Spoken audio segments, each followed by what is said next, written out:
Welcome, everyone. Tonight, I want to share a story that still sends shivers down my spine.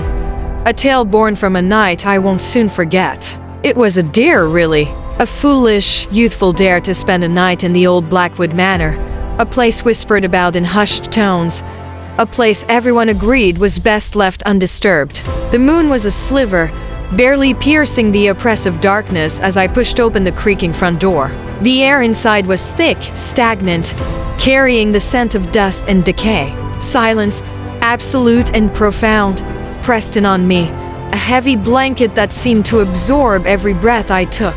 I'd brought a flashlight, its beam a weak defiance against the encroaching gloom. Cobwebs, thick as cotton candy, draped from the high ceilings, catching the light and casting dancing, distorted shadows. Each step I took on the warped floorboards echoed unnervingly, the sound swallowed by the vast emptiness of the house. I tried to tell myself it was just an old building, settling, groaning under its own weight. But a prickling sensation on the back of my neck, a persistent feeling of being observed, refused to be dismissed. I moved deeper into the house, my heart thudding a frantic rhythm against my ribs. The living room was a tableau of forgotten lives, a tattered armchair, a piano with yellowed keys, a fireplace choked with ash. As I swept my flashlight beam across the room, I thought I saw a flicker of movement in the periphery, a shadow detaching itself from the deeper darkness. I froze, straining my ears. Nothing, just the blood pounding in my own head. Then, a sound, faint at first, like a sigh carried on a phantom breeze. It seemed to come from upstairs. I told myself it was the wind, the house settling, anything but what my gut was screaming. But the sound grew, coalescing into something more distinct, a low, guttural whisper, just at the edge of audibility. It was too soft to make out words, but the tone was undeniably menacing, laced with a chilling malice.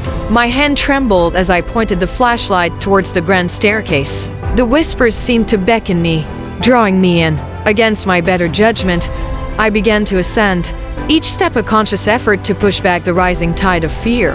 The air grew colder, the silence more profound, punctuated only by the phantom whispers that seemed to swirl around me. On the landing, a long corridor stretched out, lined with closed doors. The whispers were louder here, more insistent.